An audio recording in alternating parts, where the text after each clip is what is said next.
Today is most auspicious day, Ekadasi Tithi, Putrada Ekadasi today. Ekadasi is also called Harivasar, means day which is very dear to Hari. Whoever will observe Ekadasi, his all sins will be destroyed and he will get devotion to Krishna. And Sanatana Goswami, he wrote that on Ekadasi, one ought to give up all sinful activities, all enjoyments, and with all good qualities, one has to remain near Supreme Lord. This is one meaning of Upavas. Another meaning is to fast. If one can do fully, that is better. But in Kali Yuga, food came into, life came into food, so certain items are allowed, even on Ekadashi. They will not break fasting. And with all good qualities means with devotion. One has to remain near Krishna. That is possible only through service.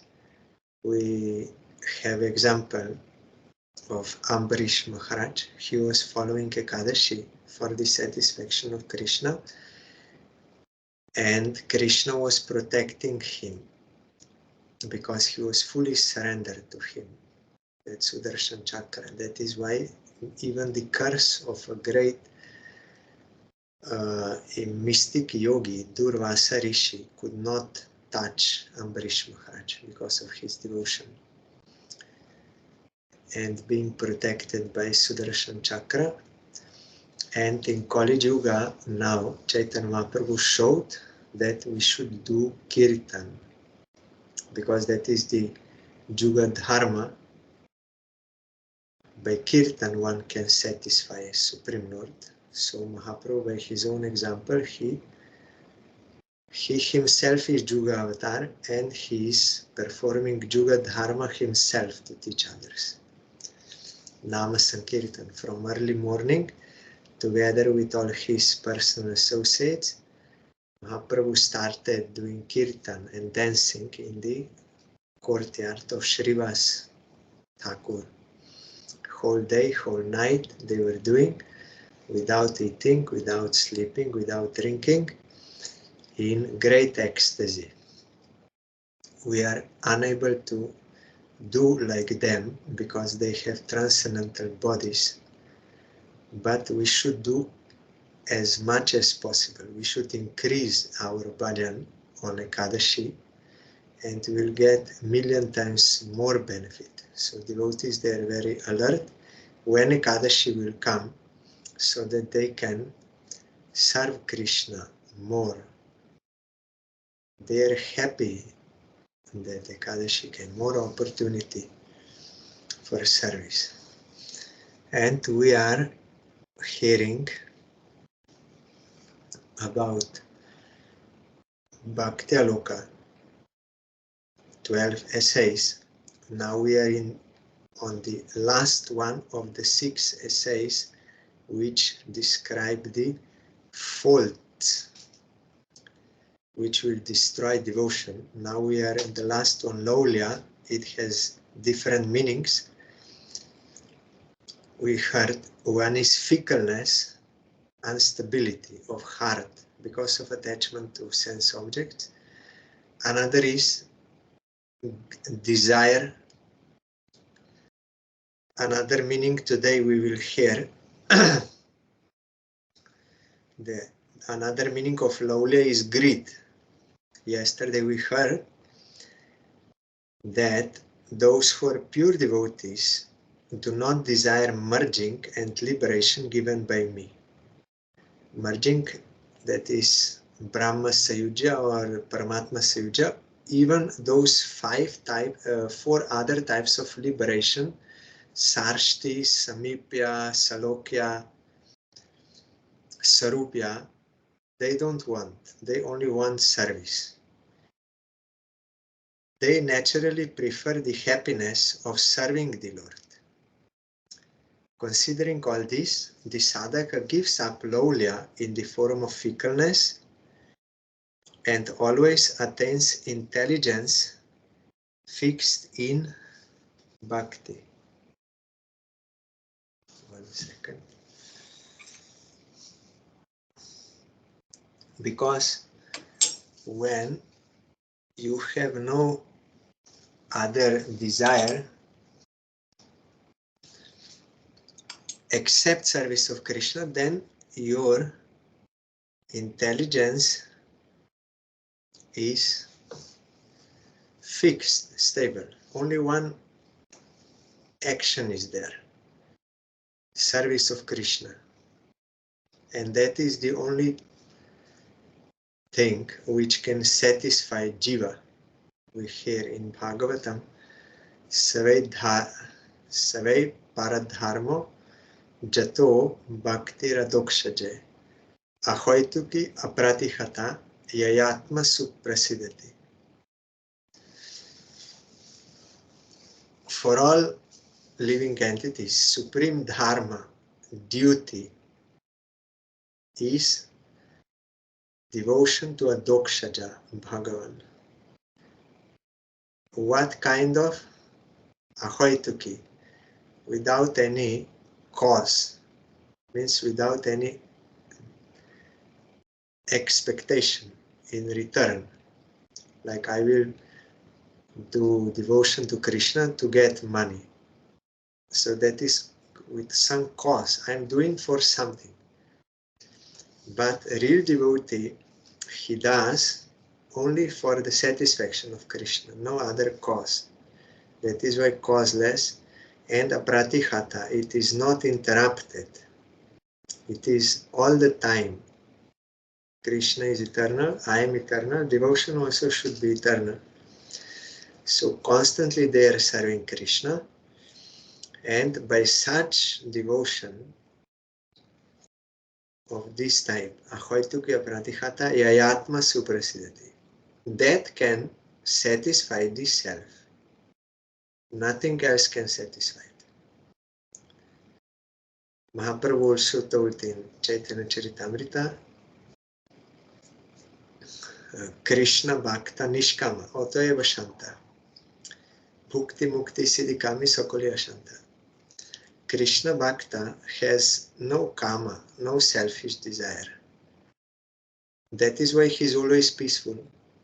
His only action is always only service of Krishna. That is why he is peaceful, or here not fickle, and his intelligence is fixed, one point.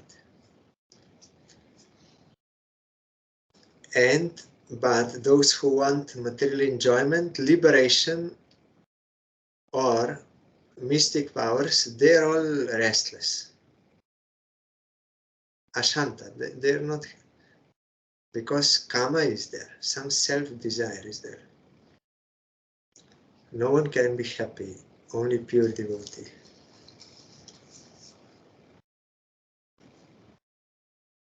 But it is not so easy to become pure devotee for conditioned souls. Naturally, because of misidentification of self, we have so many desires. And it is not so easy to come out. But it is also not impossible. By sadhana bhakti, done under the guidance of pure devotee, with steadfastness and with sincerity, one can gradually, like Ambarish Maharaj, one can gradually win over all other desires. But it usually takes some time, and some penance is also involved, austerity. Another meaning of lowliya is greed. If one has greed for some other object, how can one act for Krishna? as Krishna's servant, one must engage greed with great care. One must destroy greed for enjoying material objects by the previously mentioned method. For this reason, it is said that a person afflicted by lust and greed cannot become as pure by yamas, etc. of yoga as he can become pure by serving Krishna. Eightfold yoga, that yama, niyama, asana, pranayama, pratyahara. Then I don't know which is first. I think dharana, then dhyana, ultimately samadhi. Eightfold. Bhagavatam says, Yamadi bir yoga patei kama loba khato muhu mukunda seva yadvan tatatma dhana shamyate. The Atma constantly afflicted by lust and greed will not be satisfied by Ashtanga Yoga and other paths as much as by direct service to Mukunda. Srila Sridhar Maharaj told, this is Narad saying in Bhagavatam to Vyasadeva, that for the time being one may get some relief from the lust and this, for the time being, by practicing yoga, but it will be temporary. It does not last. So here, Bhaktivinoda Thakur is saying, though one undertakes yoga by practicing yama, niyama, asana, pranayama, pratyahara, dhyana, it is opposite. First dhyana, then dharana, and samadhi.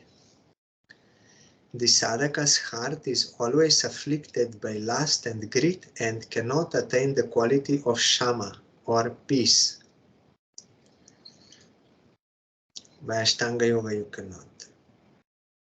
But the point is, someone is practicing devotion but not being surrendered sincerely. So it is not going for the satisfaction of Krishna but with some other desires and like this. So they are not getting purification of heart, and then they think this process is not working. I did for so many years, but nothing, I could not clear any of my karma and insight, all this I could not. So then I had to do some other process of meditation like this, then it was happening. This is same point is also described in the book Prema Pradipa of Srila Bhaktivinoda Thakur. There it is like Jaiva Dharma in the form of a story, but it is not happening in Navadip but in Vrindavan. So different Babajis and different like aspirants like this. So one Yogi Babaji, because Bhaktivinoda Thakur giving such names like Yogi Babaji, Prem Babaji, like to that it is already descriptive. So Yogi Babaji in one assembly he said, yes, by bhakti one can get rasa or prema, but I was practicing, but I could not get control over my senses. I could not purify. But when I was doing yoga, asana this, then I purified. And then when I was practicing bhakti, then I could attain rasa. So I think this is necessary. Then that Prem Babaji said no. By sadhana bhakti one can purify, but he has to do with surrender and in association of real devotees. Then he will get the result. But if someone does these devotional practices as some kind of fruitive activity, means he's not surrendered, then he cannot expect that result. So he will think devotion is not working. But it's not so. And then it is proved that there are few aspirants. So one was attracted to yoga process, and two others, or one, I don't know, I don't remember, they were practicing deity worship and also Shravan Kirtan, Chaitanya Charitamrita and Kirtans like this, but in association with proper devotees, and sincerely they were doing.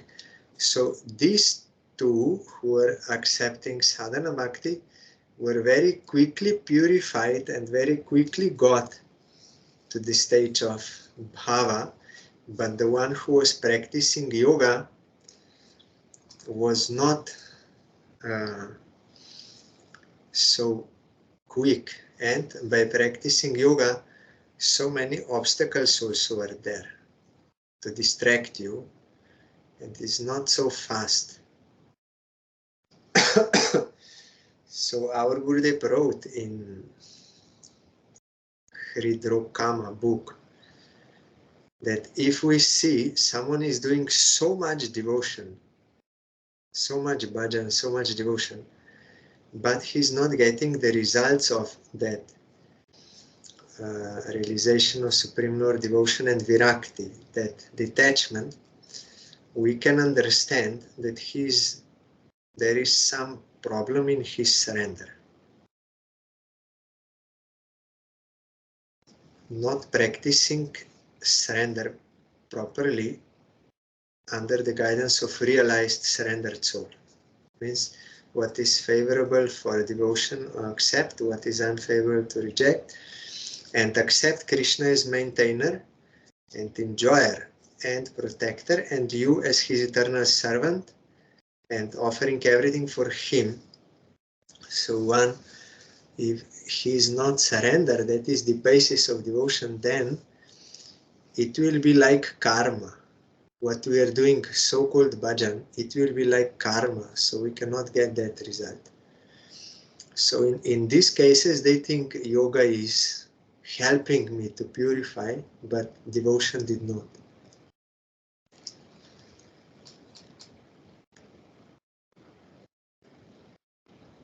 But we see so many examples how in Shastra, how by sadhu sangha and doing bhajan under their guidance, they purified very quickly. That prostitute, Ratnakar, that hunter,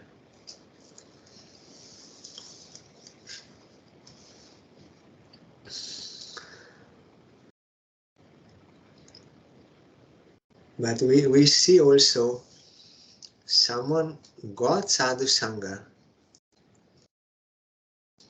and bona fide guru initiation, everything, but still result is very slow or lacking, because there also some defect is in surrender. Like Mahaprabhu told in Chaitanya Charitamrita to Rupa Goswami, Shravan Kirtan is like a water. You have to water that bhakti plant. Then it will grow, Shravan Kirtan.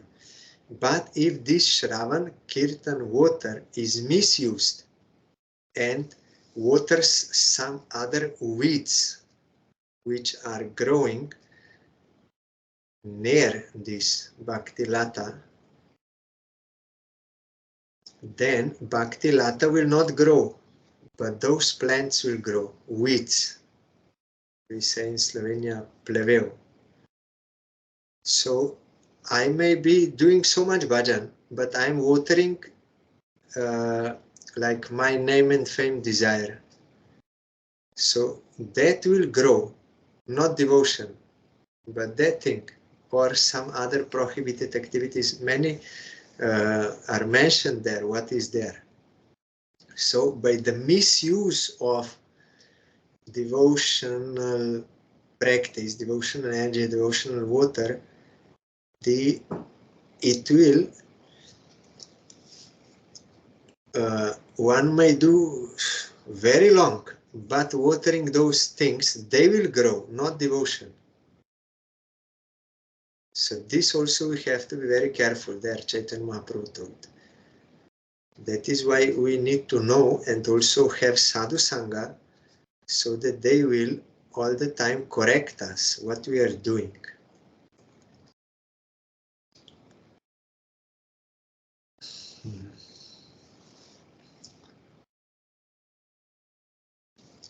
But if one observes the method of serving Krishna with respect, Atma takes support of Shama very quickly, since Shama manishtata buddhe.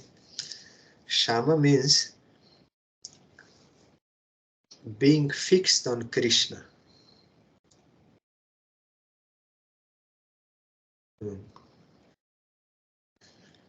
When greed for serving Krishna and the devotees, and greed for chanting the name arises, no other greed can remain. The fortunate person who, seeing the service to Krishna of the inhabitants of Braja, develops greed, attains qualification for Raga Bhakti by the mercy of that greed. As much as one has greed for serving with Raga, to that extent other greed becomes restricted. In Ragavartma Chandrika, Vishwanath Chakravarti Thakur also told that this greed is of different levels also. It is not that like someone is having some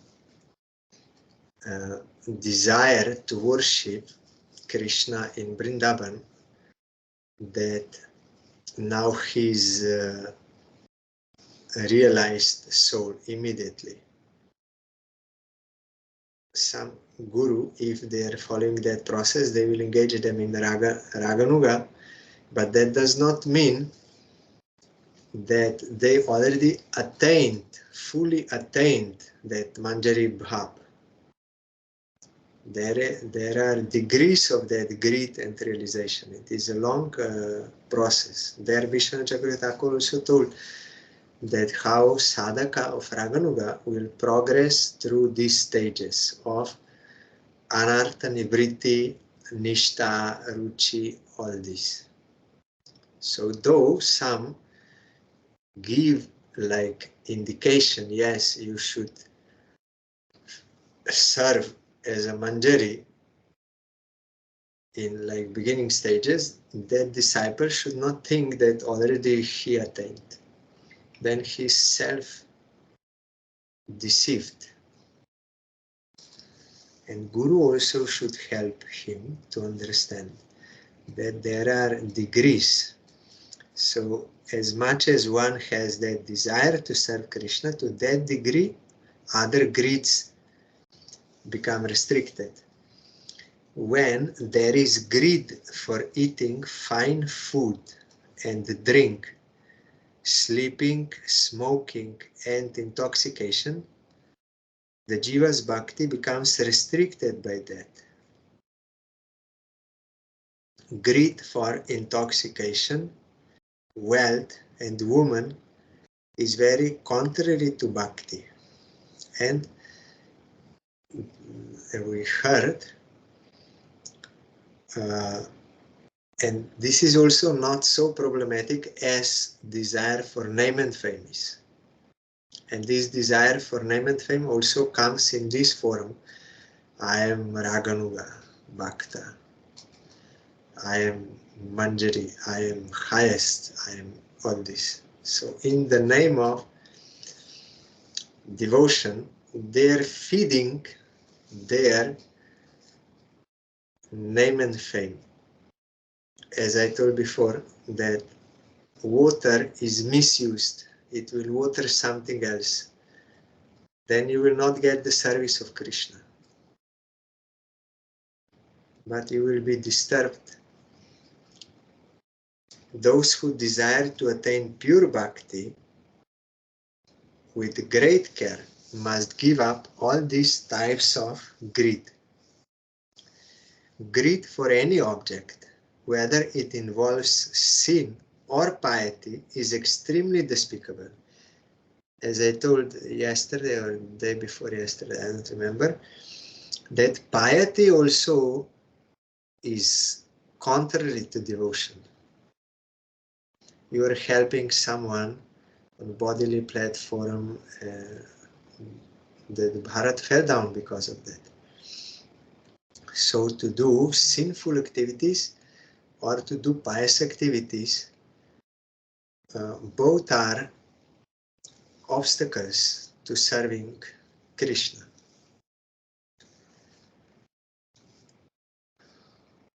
That is why I told on that day, Krishna told Sarva Dharmam Parityaja. You should give up all dharmas. He did not say adharmas, you give up.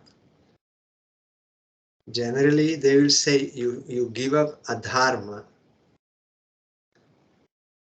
irreligion, and you practice religion. But here Krishna is saying you give up all dharmas, all religion, everything, all duties. Why? Because he wants that Arjuna should surrender to Krishna and do actual devotion. So desire to do piety is also a distraction. Only desire to do devotion should be accepted. Yes, only greed for Krishna, means service of Krishna, is the cause of all auspiciousness. The great devotees have greed for hearing about Krishna. That is described in Bhagavatam. Vayam tu na vitripyamana uttama shloka vikrame yachrinvatam rasa jnanam swadu swadu pade pade. We are not fully satisfied with the exploits of the Lord, whose fame is the highest, because at every moment those exploits or lila become more relishable for the hearers who have knowledge of rasa. So always new taste is coming for rasikas. When they hear Krishna Lila, they are getting taste at every step and never finishes. Another name for this greed for topics of Krishna is respect. I will discuss this in detail later. Another meaning of laulya is desire, vasana. So now we heard about laulya in the sense of fickleness of the heart, instability of the heart. And just now we heard about greed. Now the third meaning. Another meaning of laulya is desire, vasana. There are two types of desire. Desire for material enjoyment and desire for liberation. If one does not reject these two types of desire, one cannot practice bhakti. Rupa Goswami in Bhakti Rasamrita Sindhu has written, Bhukti mukti spriha yavat vishachi hridi vartate tavat bhakti sukasyatra katham abhyudayo bhavet. How can happiness of bhakti arise in the heart when the witch of desire for enjoyment and liberation remains there? Someone is thinking this world only problem all the time, so I want to be liberated from all this misery. That is wrong. It is a witch. only desire should be to serve Krishna. Devotees, they are not praying for, desiring to be like released from suffering. They're thinking, what I did in my past, I am ready to accept that, experience that. But what I want is only service of Krishna. And because they have only this desire to serve Krishna, their misery is automatically destroyed. But they are not asking for this. But those who are asking, they will have that another type of misery of lack of serving Krishna, so they will not be satisfied. So that is also one misery. In liberation, those who are liberated, they are not happy. They are not having any physical and mental suffering. But spiritual lacking is there of not having that rasa of service of Krishna. So that is also one kind of suffering. That Vyasadeva showed this. He was unsatisfied. Then Narad asked him, Narad, Vyas, how is it that you are still unsatisfied? Though you already realized Brahman and prescribed for liberation, how is it that you are still unsatisfied? In this way, Narad asked him in order to teach us, because generally people think liberation is highest type of happiness or highest goal of life. But Narad here hints at this by asking him why you are still unsatisfied, though you got liberation, you got Brahmananda. Jiva Goswami quotes this in Priti Sandarbha because he wants to show by scriptural evidence that liberation does not satisfy one. Only Priti or love of Krishna can satisfy one. There are two types of material enjoyment. Enjoyment in this world and enjoyment in the next world. Wealth, woman, sons, power, kingdom, victory, delicious food, comfortable sleep, enjoying woman for sense satisfaction, respect for Varna, I'm Brahmin, or I'm Kshatriya, or like this. They are demanding respect. And other types of pleasure are all enjoyments of this life. There are four things by which people become proud and they demand respect. One is to be born in some high family, like Brahmin family. So they will be proud and they will demand respect from others, and they will be disturbed if not getting. I'm Brahmin. Or someone is physically beautiful, has physical beauty. He will also be proud and he will demand, yes, you should say I'm very beautiful. And all the time having that desire for others to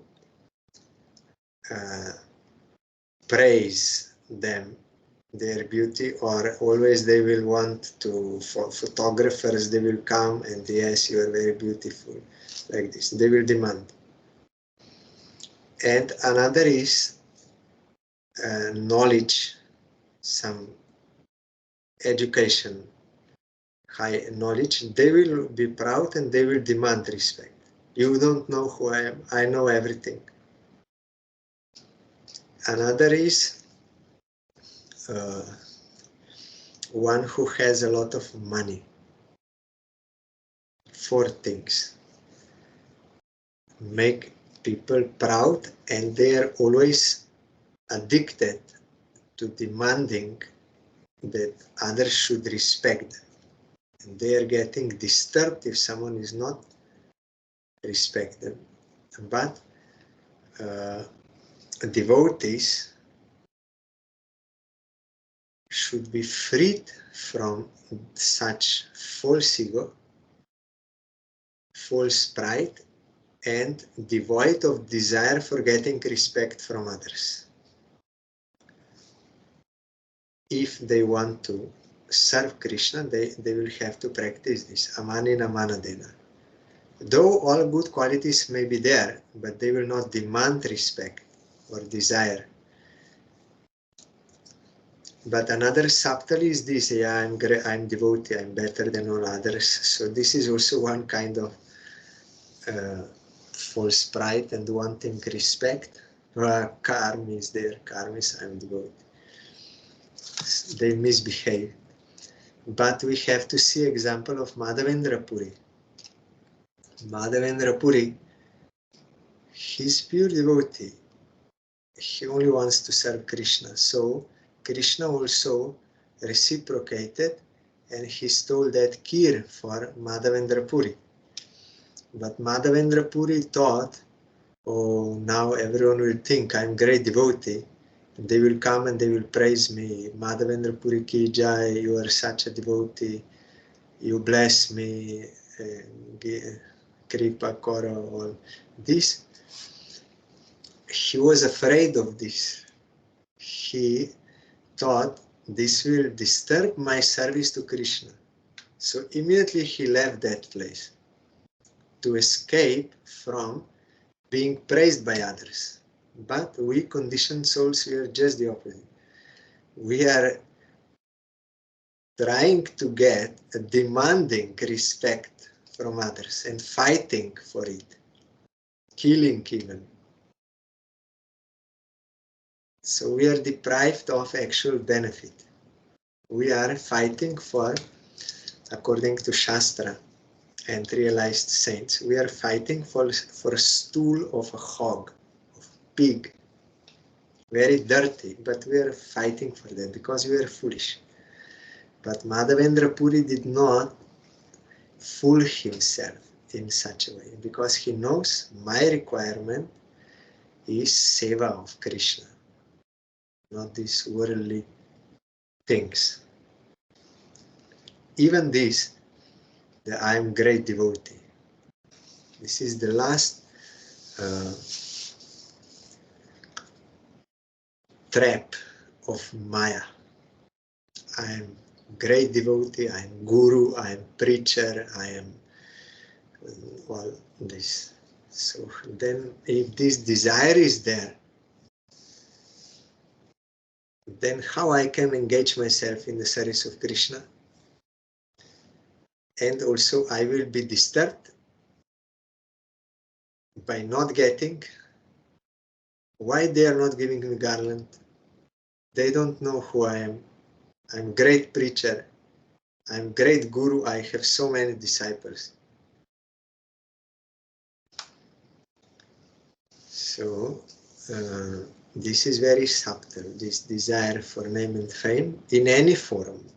But one who wants pure devotion should be very careful in regard to this. Our desire should be only to do service of Krishna as given by Guru, not according to our own ideas. What I like, I will do. No, service will be given by Guru, and that we have to do, not just whatever I like. Then there will be some enjoyment calculation there. Going to Svarga, drinking nectar and satisfying one's senses without growing old are the enjoyments of next life. Next life means if you are pious and you can come to that Svarga. Otherwise, in next life may be full of suffering if you did sinful activities. So to have such desire in this life and in next world, in heavenly planets, That is desire for material enjoyment. If desire for enjoyment remains in the heart cannot worship Krishna selflessly. If one cannot uproot desire for enjoyment from the heart completely, there will be great obstacle to practicing bhakti. Indra, Vritasur said, yesterday I told, Vritasur said, yes, you are devotee, Indra, you are devotee, you are worshipping Vishnu, I am also devotee, I am worshipping Vishnu. But you are worshipping Vishnu to keep your position in Svarga, that is your desire. But I have no such desire.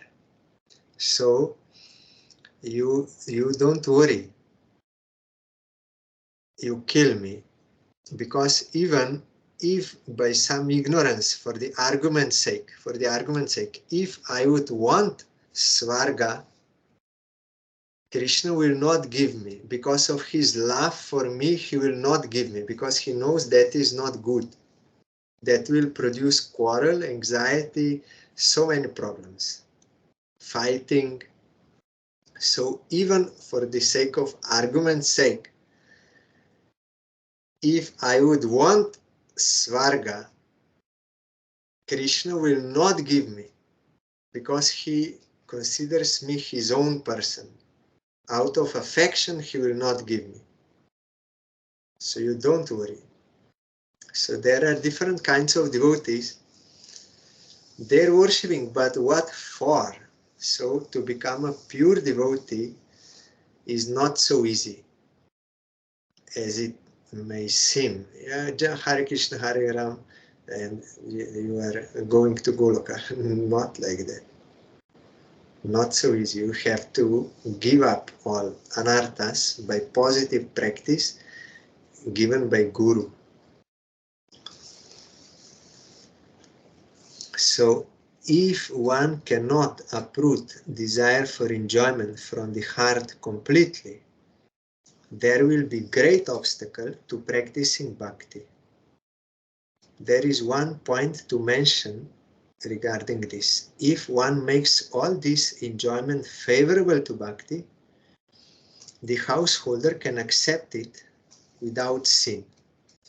Then all such enjoyments are not the condemned enjoyment, but are called methods for maintaining the devotee's life.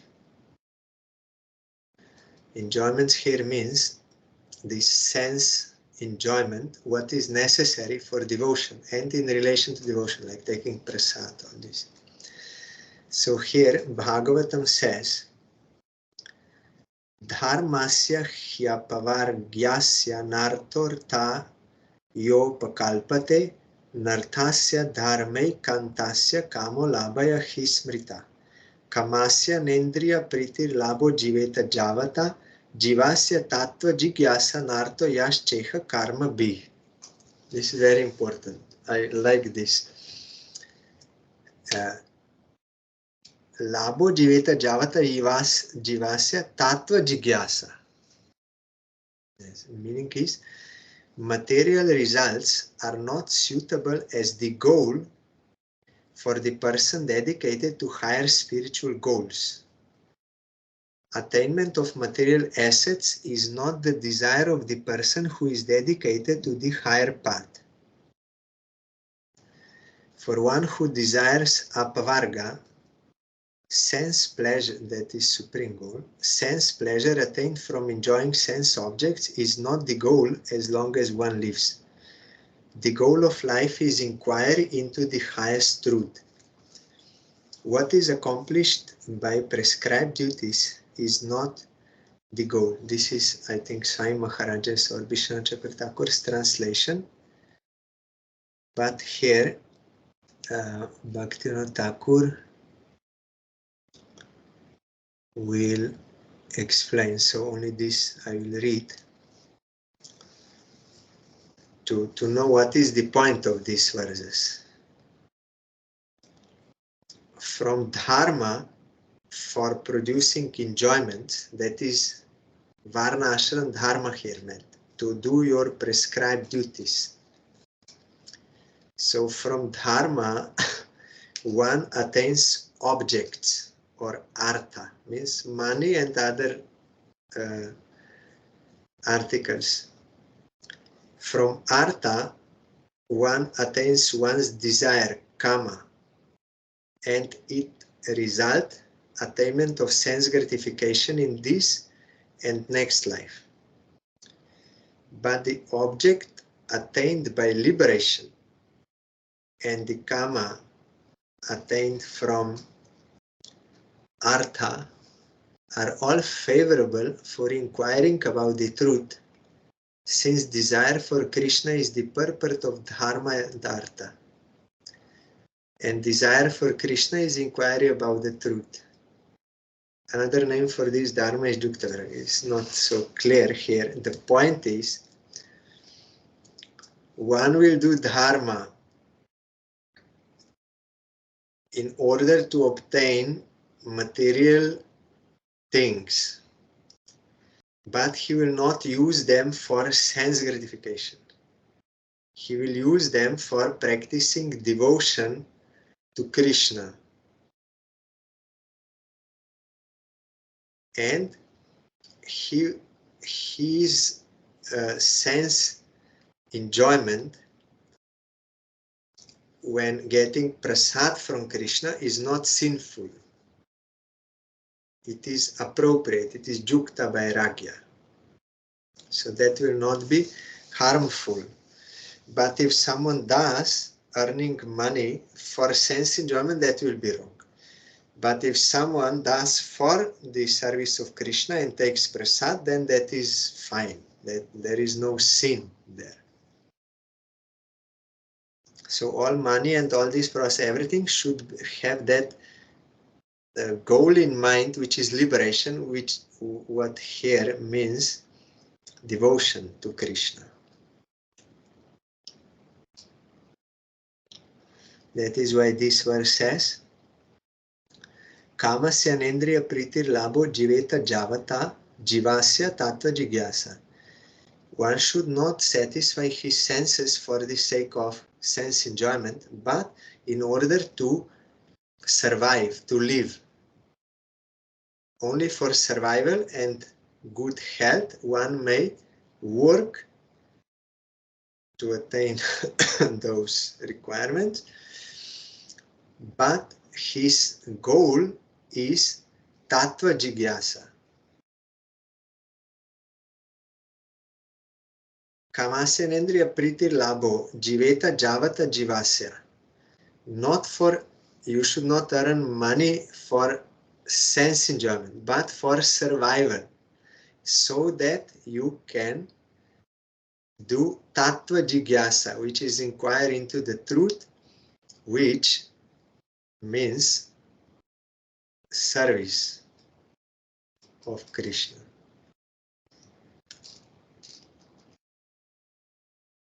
Tomorrow there is Jagadish Pandit's appearance day.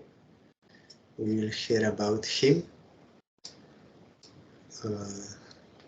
He is like that, pure devotee householder, married, but pure devotee, not doing anything for his sinful sense enjoyment, but everything, earning money, everything for the service of Krishna, and together with wife, they are serving Krishna. Chaitanya Mahaprabhu,